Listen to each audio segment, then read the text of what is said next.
तो अब electrical energy और पावर निकालने के लिए हम एक सिचुएशन लेते हैं, ठीक है।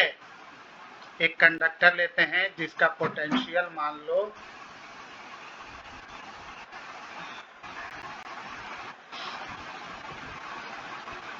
एक कंडक्टर लिया, ये कोई कंडक्टर है ना।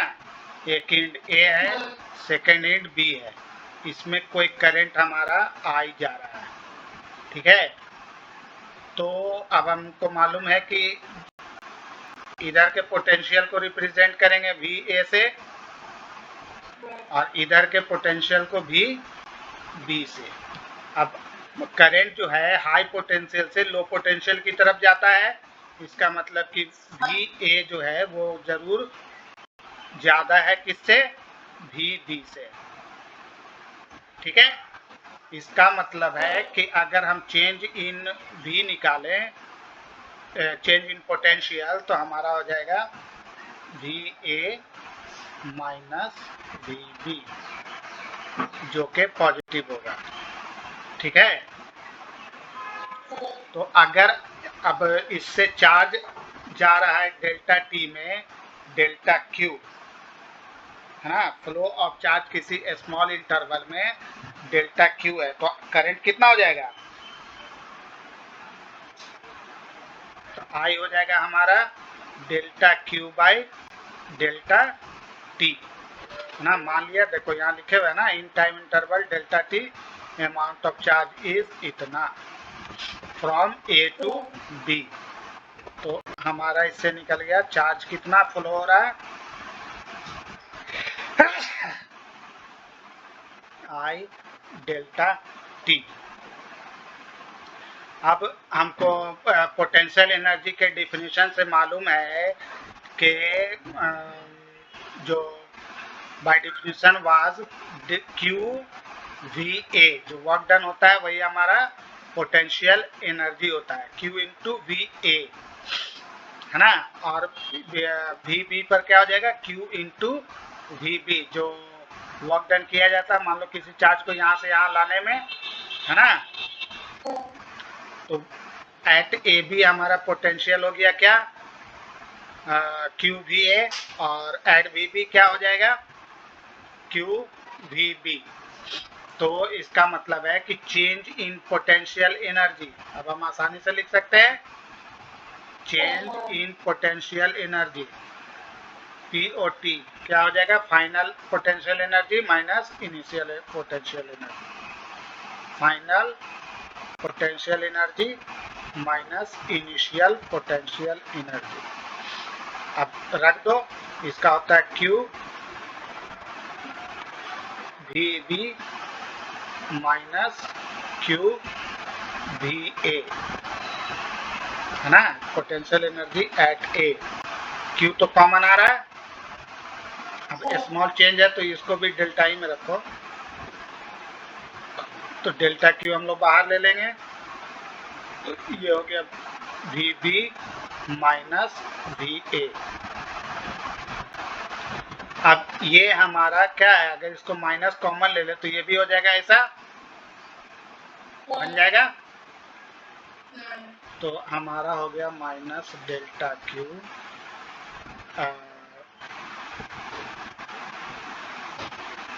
भी यहाँ पर भी रख दिया, ठीक है। अब डेल्टा क्यू बराबर हमको क्या है, आई टी है, तो अब आई टी रख दो। तो पोटेंशियल एनर्जी का ये सब फॉर्मूला हो गया ना, डेल्टा क्यू भी और एक हो गया और माइनस आई वी डेल्टा टी, है ना। ये नेगेटिव क्यों हो रहा है, क्योंकि जैसे जैसे चार्ज इधर से उधर जाएगा एनर्जी घटेगा, है ना। इसलिए हमारा चेंज इन पोटेंशियल एनर्जी क्या हो रहा है, नेगेटिव, ठीक है। तो ये भी फॉर्मूला हो गया, ये भी फॉर्मूला हो गया। अब हमको मालूम है कि कंजर्वेटिव होता है ना, इलेक्ट्रिक करंट में, तो कंजर्वेटिव फोर्स है इलेक्ट्रिकल फोर्स, इसका मतलब है कि जो पोटेंशियल एनर्जी है वो जब चार्ज मूव होगी तो वही पोटेंशियल एनर्जी किस चीज में खपत होगी, काइनेटिक एनर्जी में, है ना। तो इसका मतलब है कि हम बोल सकते हैं कि kinetic energy equal to minus potential energy. तो हमारा हो गया काइनेटिक एनर्जी डेल्टा के बराबर माइनस डेल्टा यू पोटेंशियल। अब माइनस डेल्टा यू हो गया डेल्टा के, तो अब इसको लिखेंगे हम लोग आई वी डेल्टा टी। हाँ, तो काइनेटिक एनर्जी पॉजिटिव होगा, पोटेंशियल एनर्जी नेगेटिव होगा। ठीक है, तो अब याद रखना 3 फार्मूला। करंट तो याद है ही, पोटेंशियल याद है ही, change in potential change in potential energy and kinetic energy. ठीक है, I V T kinetic energy. अब यही काइनेटिक एनर्जी जो है वो हमारा चेंज इन काइनेटिक एनर्जी क्या कहलाता है, work done. Change in kinetic energy जो है उसको हम लोग क्या बोलते हैं, वर्क डन। तो इसका मतलब है कि हमारा वर्क डन हो गया डेल्टा डब्ल्यू बराबर change in kinetic energy, change in kinetic energy. अब यही चेंज इन काइनेटिक एनर्जी हमारा है ना आई वी डेल्टा टी, है ना। और पावर को बोलते हैं रेट ऑफ डूइंग वर्क। जिस रेट से आपका एनर्जी खपत हो रहा है उस रेट को हम लोग बोलते हैं पावर।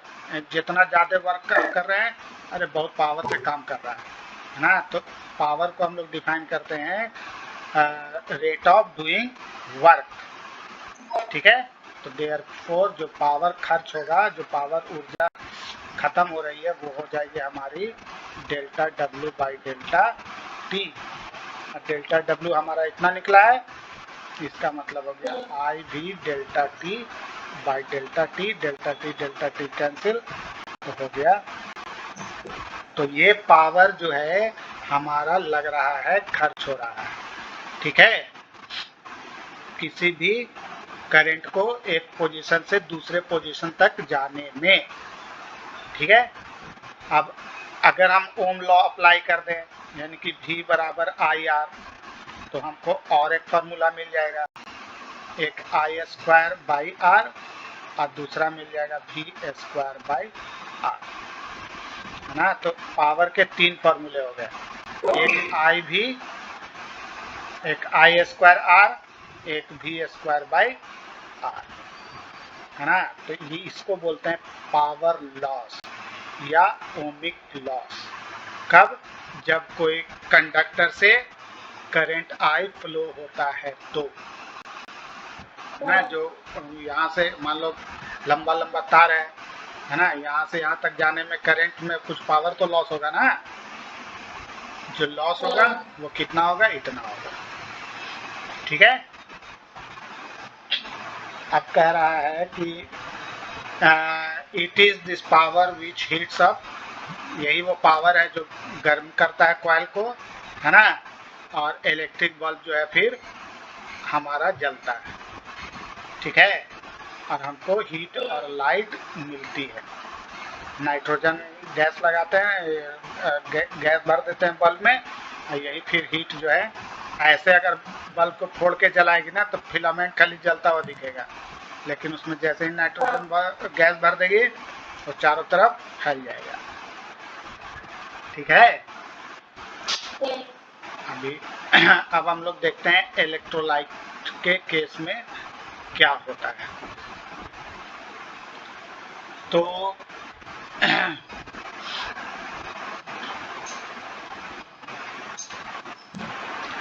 कह रहा है कि where does the power come from, power कहाँ से आता है। एज वी हैव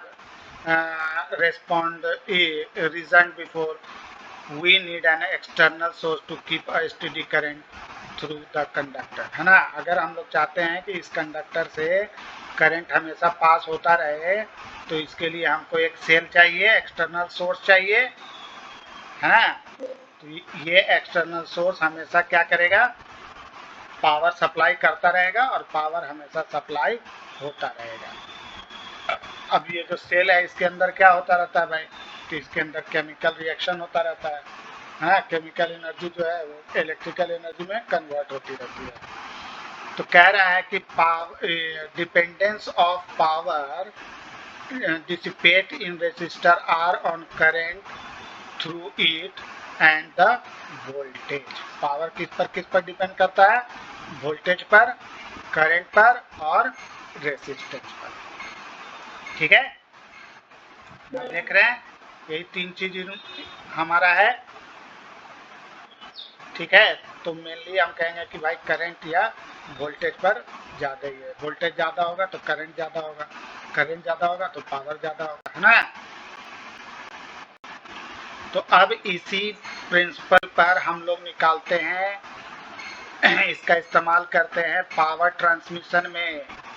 जो हमारे घर में बिजली आती है दूर से, है ना, electrical power is transferred from power station to home and factories.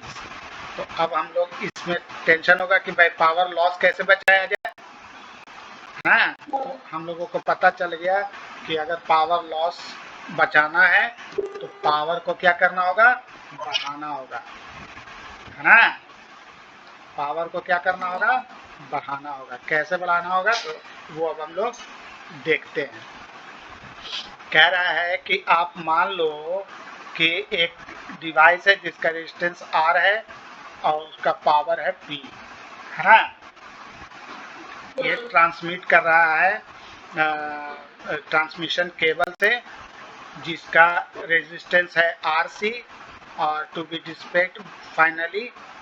Dissipated by it finally, जो इससे पावर जा रहा है वो है। तो P इक्वल टू VI, तो PC हमारा कितना हो जाएगा, PC power generated by resistor RC या लॉस, है ना, कितना हो जाएगा I² RC, क्योंकि दोनों में एक ही करंट जा रहा है तो करंट तो हमारा I ही रहेगा, खाली कौन चेंज हो रहा है, इसका R और RC। तो हमारा हो गया पावर जो बेकार हो रहा है, मतलब हीट लॉस, पावर लॉस जो हो रहा है वो हो गया I² RC।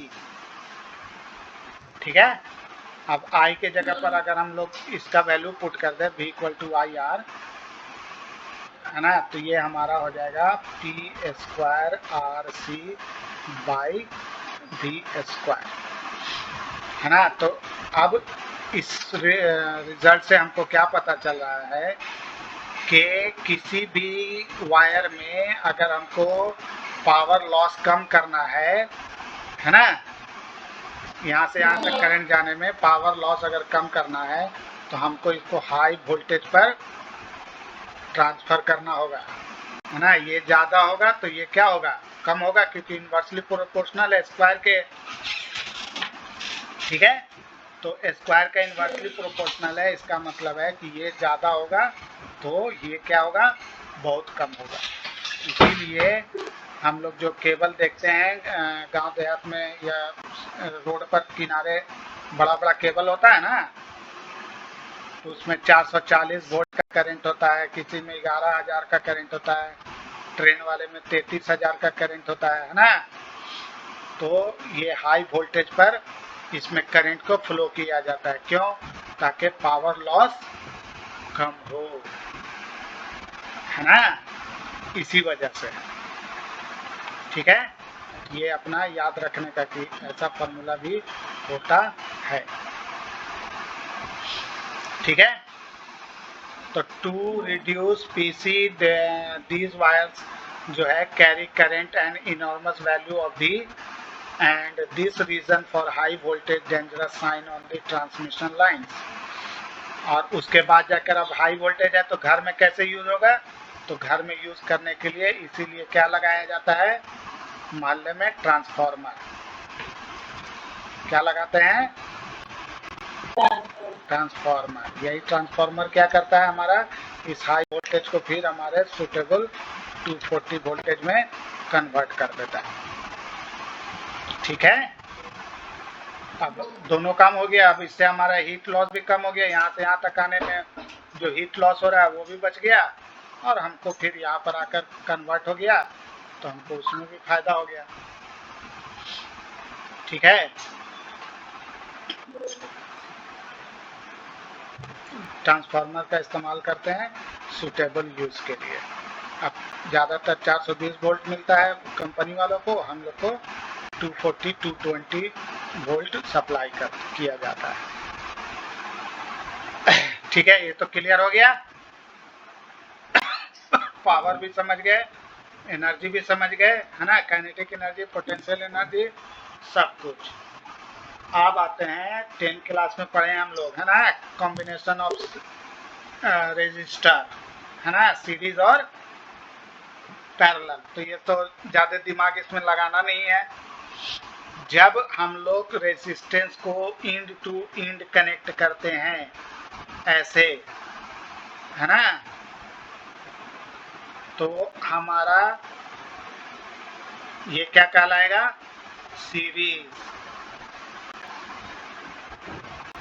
और सीरीज कनेक्शन में याद रखना है कि पोटेंशियल चेंज होता है। V1 यहाँ से यहाँ का पोटेंशियल, V2 यहाँ से यहाँ का पोटेंशियल, V3 यहाँ से यहाँ का V1। ठीक है, और करंट हमेशा सेम रहता है। अगर इसका रेजिस्टेंस R1 R2 R3 मान लेते हैं, है ना, तो हमारा क्या होता है, V इक्वल टू होता है IR, होता है ना। तो अगर हम लोग इक्विवेलेंट मान लें तो V इक्वल टू हो गया V1, V इक्वल टू हो गया V1 plus V2 plus V3, क्योंकि सीरीज में तो वोल्टेज कनेक्ट ऐड हो जाता है। ठीक है, तो अब हमारा इक्वेशन हो गया। अब इसको मान लो IR इक्विवेलेंट। तो equivalent resistance of the system of three resistors, तो ये हो गया IR1 plus IR2 plus IR3।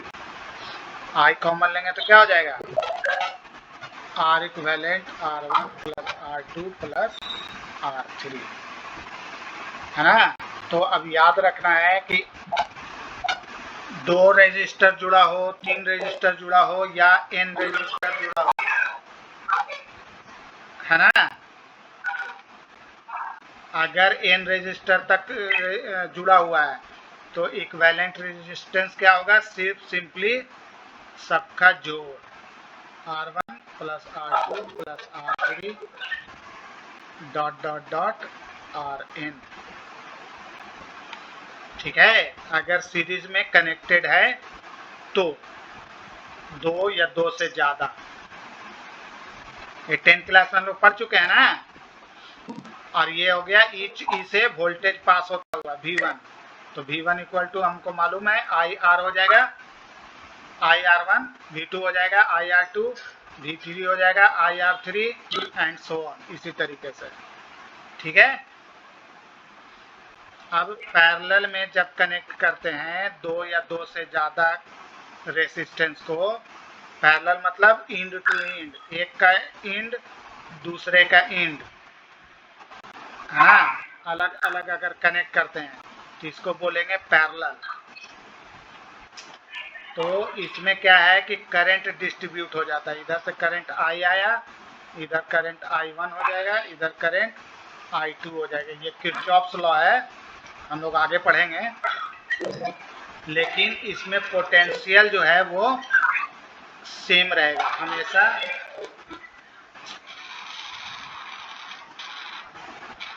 अरे किसका ही कर रहा है, बंद कर दो।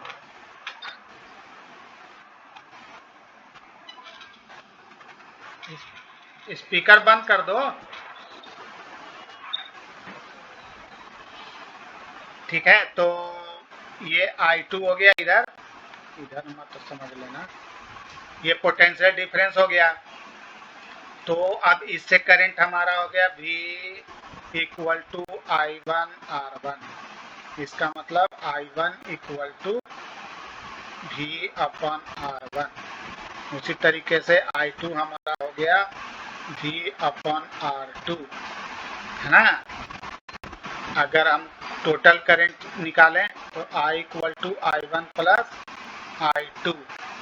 अब I को हम लोग लिख सकते हैं V अपन R इक्विवेलेंट, और इसको लिख सकते हैं V अपन R1, इसको लिख सकते हैं V अपन R2। तो दोनों को कॉमन निकाल के V को कट कर देंगे। इससे हमारा मिला कि पैरेलल कनेक्शन में जो कैपेसिटर में था उसका उल्टा होता है ना। कैपेसिटर में हम लोग देखे थे ना, कैपेसिटर में इक्विवेलेंट रेजिस्टेंस सीरीज वाले में था 1/C equivalent equal to 1/C1 plus 1/C2 and so on, और पैरेलल में था C equivalent equal to C1 plus C2 plus C3, है ना। यहाँ उल्टा होता है ना। R इक्विवेलेंट हमारा हो जाएगा R1 प्लस R2, ये हो जाएगा कब? सीरीज के केस में। और पैरेलल के केस में हो जाएगा 1/R इक्विवेलेंट बराबर 1/R1 plus 1/R2 and so on. ठीक है, ये किस केस में हो जाएगा? पैरेलल में। ये कैपेसिटर में और ये करंट में। ठीक है, बैटरी में भी होता है, बैटरी में भी समझ ही गए। बैटरी में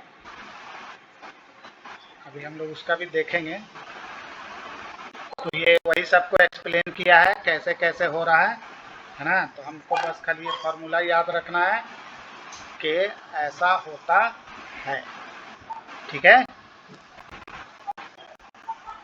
ये प्रूफ पूरा अगर वो एग्जाम में देगा तो ऐसे प्रूफ करना पड़ेगा। ठीक है, इसलिए अच्छे से देख लेना। हम थोड़ा स्पीड में बता दिए क्योंकि है तो कुछ है नहीं, बस खाली थोड़ा सा लिखने का पैटर्न तुम लोग देख लेना। ठीक है,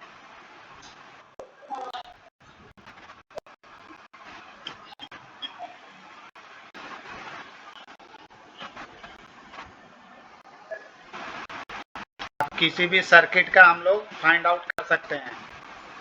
ठीक है, अब जैसे इसका मान लो ओवरऑल निकालना है, तो ये क्या देख रहे हैं यहाँ पर हमारा पैरेलल है, तो पहले इसका इक्विवेलेंट निकाल लेंगे, है ना। तो इसका इक्विवेलेंट क्या हो जाएगा? पैरेलल है तो 1/R2 प्लस 1/R3, और फिर यहाँ पर क्या हो गया? ये और ये ऐसा बन गया, है ना। अब ये दोनों हो गया सीरीज में, तो जो इससे हम लोग इक्विवेलेंट निकाले हैं वो अपना ये हो जाएगा, है ना। अब यहाँ से यहाँ सीरीज हो गया तो दोनों को ऐड कर दो, ये अपना हो गया 1 2 3 का इक्विवेलेंट। तो ये कितना होगा? तो R1 प्लस ये अपना यहाँ पर देख रहे हैं, ये इन दोनों का इक्विवेलेंट निकाला, ऐसा बन गया। फिर यहाँ पर 1 2 3 का निकाला, ऐसा बन गया। इसकी वैल्यू पुट कर दो, एक्सचेंज हो गया। ठीक है, तो हम लोग ऐसे टुकड़ा टुकड़ा करके निकाल सकते हैं। ठीक है, अब आइए सेल ईएमएफ और रेजिस्टेंस इसमें फिर से एक बार देखते हैं। Cell EMF and internal resistance. Internal resistance मतलब इलेक्ट्रोलाइट के बीच का, जो हम लोग इलेक्ट्रोकेमिस्ट्री में पढ़ चुके हैं, है ना। तो हम क्या देखते हैं कि अगर स्टेडी करंट हम मेंटेन करना चाहते हैं तो हम लोग एक इलेक्ट्रिक सर्किट को कनेक्ट कर देते हैं, किससे? इलेक्ट्रोलाइट से, इलेक्ट्रोलिटिक सेल से, चाहे डेनियल हो, इलेक्ट्रोलिटिक सेल हो, है ना। तो अब इसमें क्या हम देखते हैं कि दो इलेक्ट्रोड होता है, ये सब तो मालूम है, एक पॉजिटिव एक निगेटिव, है ना। इसको इलेक्ट्रोलिटिक सॉल्यूशन में डाल दिया जाता है जिसमें रिएक्शन होता है। Electrodes exchange charge with electrolyte, है ना। यहाँ पर पोटेंशियल V प्लस, यहाँ पर potential V minus. The positive electrode has potential difference कितना? V plus between itself and electrolytic solution. हमको मालूम है कि ये रॉड और इस सॉल्यूशन के बीच में जो पोटेंशियल जनरेट होता है उसको बोलते हैं potential difference. At positive electrode. उसी तरीके से इन दोनों के बीच जब पोटेंशियल डिफरेंस होता है तो उसको बोलते हैं हम लोग नेगेटिव। ठीक है। और इन दोनों इलेक्ट्रोलाइट के when there is no current the electrolyte has the same potential throughout, so the potential difference between P and N, इसके बीच पोटेंशियल डिफरेंस हमारा किस वक्त रहता है? जब कोई करंट नहीं होता है तो इतना, है ना। इसी को हम लोग बोलते हैं क्या? EMF, electromotive force. EMF force नहीं है ना, नाम इसका EMF रखा गया है क्योंकि उस वक्त तक डिराइव नहीं हुआ था पोटेंशियल डिफरेंस का ये, तो इसका नाम रखा गया था EMF, इलेक्ट्रोमोटिव फोर्स। अब इसको हम लोग रिप्रेजेंट करते हैं किससे? एप्सिलॉन से। तो अब हमारा EMF हो गया V प्लस VI ना। देखो यहाँ पर बोल रहा है कि epsilon is not a potential difference not a force. कब? जब कोई करंट फ्लो नहीं हो रहा है तब। ठीक है। तो इसका हिस्टोरिक रीजन है, अभी सब छोड़ो। To understand the significance of resistor are connected with cell. अब किसी रेजिस्टेंस को अगर हम लोग कनेक्ट कर देते हैं इस सेल से, ठीक है, दिख रहा है पिक्चर में, तो अब हम लोग क्या देख रहे हैं कि a current I flows across R from C to D। Current जो है इसमें इधर से इधर जाएगा, है ना, और इसमें उल्टा। STD current is maintaining base because current flows from N to P। इसमें करंट किधर से किधर जा रहा है? इधर से इधर, है ना, N to P through the electrolyte. इस वजह से वो मेंटेन हो रहा है। Clearly the electrolyte the same current flows through the electrolyte from N to P, whereas through R it flows from P to N, है ना। इसमें ऐसे चल रहा है और अंदर में इधर से इधर जा रहा है।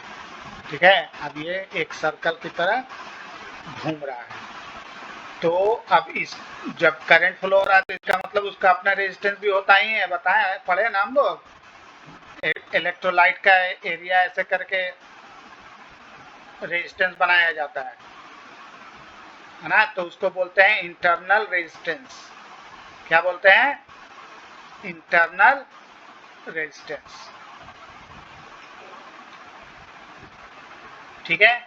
अब इंटरनल रेजिस्टेंस हम लोग पहला सिचुएशन ले लेते हैं कि R इज इनफाइनाइट। इनफाइनाइट मतलब नो करंट, तार अलग है। इनफाइनाइट रेजिस्टेंस का मतलब दोनों तार अलग अलग है, कनेक्टेड नहीं है। तो ऐसे केस में हमारा करंट जीरो हो जाएगा। तो इंटरनल रेजिस्टेंस, अब हमारा इंटरनल पोटेंशियल क्या हो जाएगा? तो potential difference eight P and A plus potential difference between A and B and potential difference यहाँ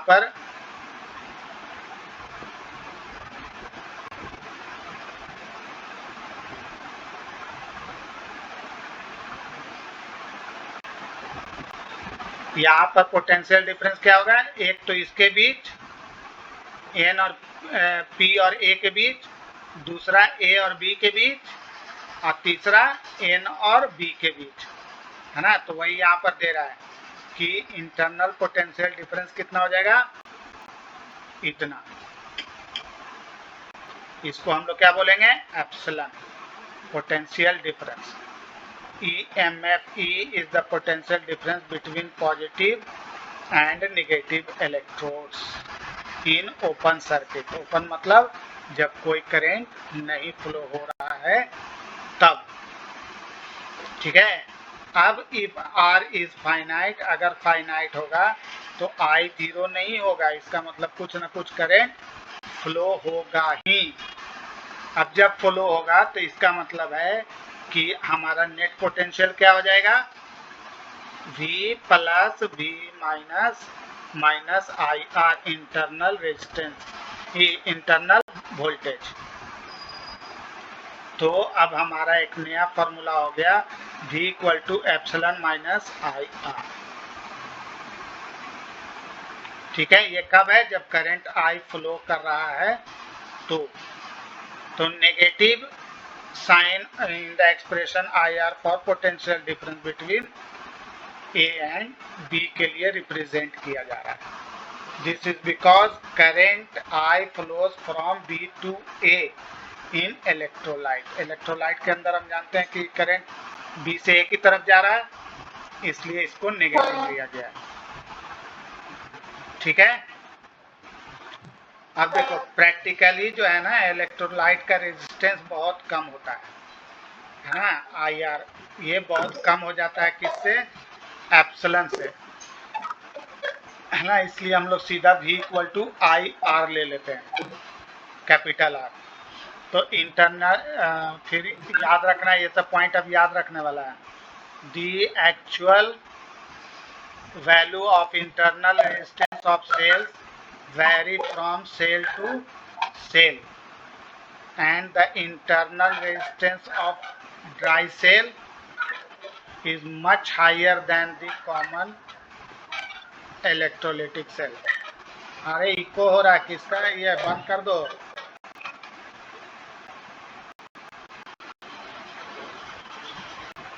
तो अब हम लोग उसको जब नेग्लेक्ट कर देंगे तो हमको मिल गया V equal to I R से ये इक्वेशन।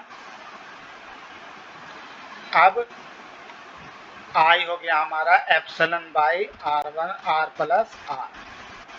तो अब इस इक्वेशन से हमको फायदा क्या है कि हम लोग मैक्सिमम करंट कितना प्रोवाइड होगा ये पता कर सकते हैं, है ना।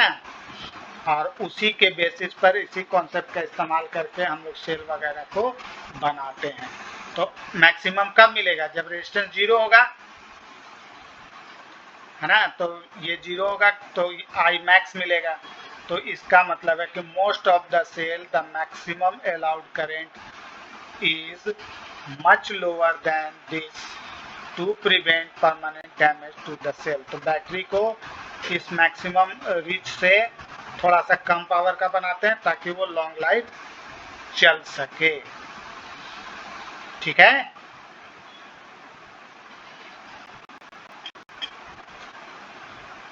ये चार्जेस इन क्लाउड्स, इसमें भी कुछ चीज ये सब याद रखने का चीज है ना, इसको बाद में एक्सप्लेन करेंगे। फिलहाल ये लास्ट का कुछ चीज जो है वो याद रखने का है।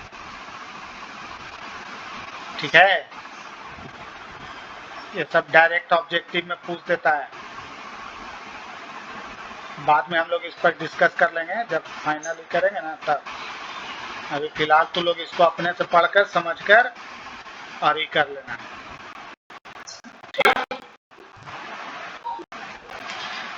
चलिए अब इसका इक्विवेलेंट रेजिस्टेंस तो निकल जाएगा, पैरेलल है, फिर ये भी पैरेलल है तो पहले पैरेलल को निकाल लेंगे, बन जाएगा ऐसा 1 2 3। अब ये भी सीरीज में ही है ना, तो इसको भी ऐसे 4 1 ओम। अब इसका आएगा कितना 1/6 1/12 कितना हो जाएगा, कितना होगा 12 होगा, 2 + 1 3 हो गया, 1 + 4 सीधा करेंगे कितना हो जाएगा 4। उसी तरीके से इसका करेंगे 1/4 1/4 कितना हो जाएगा हाफ, 2 है ना। बाकी सबका रख देंगे, फिर अपना जोड़ जाड़ के निकाल लेने का। ठीक है, अब क्या आप सीधा सीरीज में है तो सब जुड़ जाएगा, 2 1 3 4 7 और 1 8 8 ओम हो गया। अब पहला तो हो गया। अब कह रहा obtain current in each resistor. अब इसमें करंट कितना जा रहा है तो पोटेंशियल इंटू इसका रेजिस्टेंस है ना, V equal to I R होता है ना, I इक्वल टू क्या आ जाएगा V अपॉन आर। पोटेंशियल तो अपने को यही लेना है 16, इसके बीच में नहीं पोटेंशियल चेंज रहेगा, पोटेंशियल अपना निकाल लेना वो वाला फॉर्मूला से।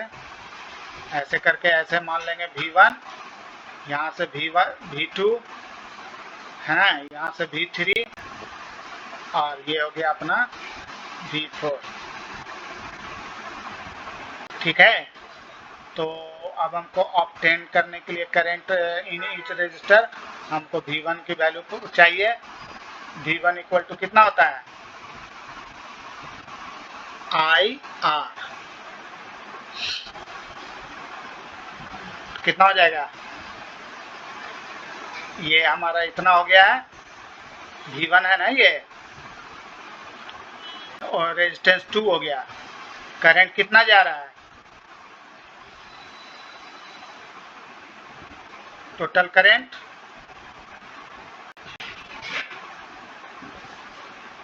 बोलो,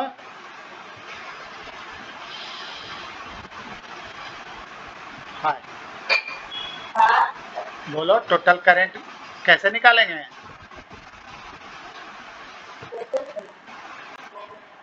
अरे करंट कैसे निकालेंगे, obtain the current in each resistor.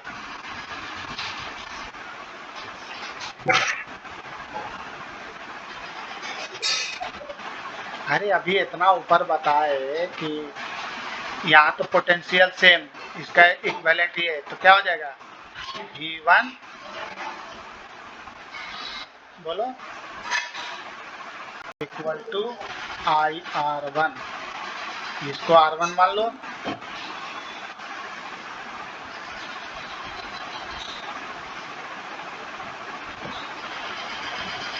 बोलो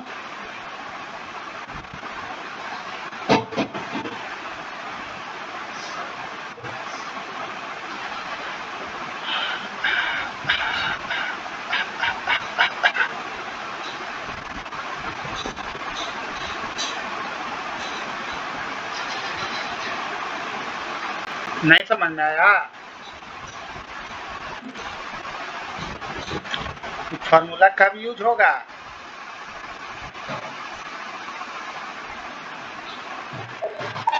I निकालने के लिए एप्सिलॉन बटे R plus R, internal resistance यही ला दिया है ना क्वेश्चन में,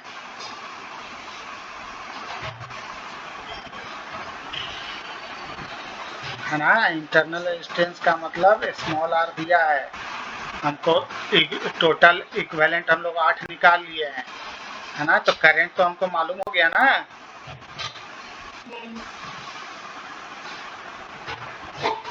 टोटल 7 ही हुआ, 4 2 6 1 7, हम लोग का 8 आ रहा क्या,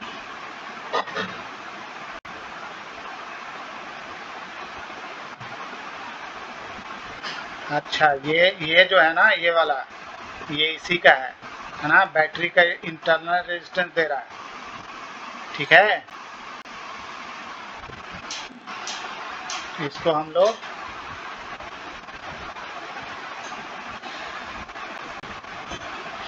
ये इंटरनल रेजिस्टेंस है, D तक ही आपको है, तो 7 हो गया इसका, इसका 1 जोड़ दो 8 हो गया, 8 बटे 16 यानी कि 2 एम्पियर करंट जा रहा है। अब 2 एम्पियर करंट जा रहा है तो ईच सेक्शन में कितना करंट है हम लोग नहीं निकाल सकते हैं। अब यहाँ पर तो डिवाइड होगा ना, दोनों सेम है तो बराबर डिस्ट्रीब्यूट होगा, फिर यहाँ तो वही रहेगा करंट सेम, जितना आ रहा है 2 एम्पियर, फिर यहाँ आ रहा है, अब इसके पास जाएगा तो डिस्ट्रीब्यूट होगा। अब इधर यहाँ दोनों बराबर तो है नहीं, तो हम लोग इस फॉर्मूले से निकाल लेंगे I1 इक्वल टू, इसके बीच पोटेंशियल कितना,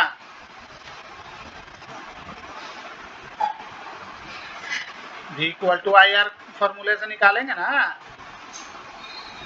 इसके बीच में पोटेंशियल कितना है, इन लोग का कंबाइंड हो रहा है 4, तो 4 ये हो गया, और I हमारा 2 है ही, इक्विवेलेंट रेजिस्टेंस है ही, तो दोनों को मल्टीप्लाई कर दो, कितना हो रहा है वोल्टेज, 4 दूनी 8। अरे तो लोग प्रॉब्लम बनाओ भाई।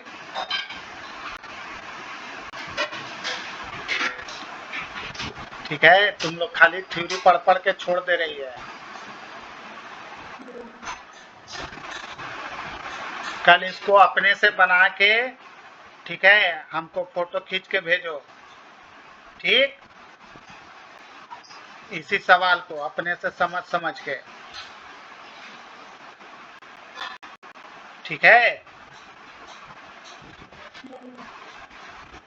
हाँ चलिए, आज इतना ही रहने देते हैं।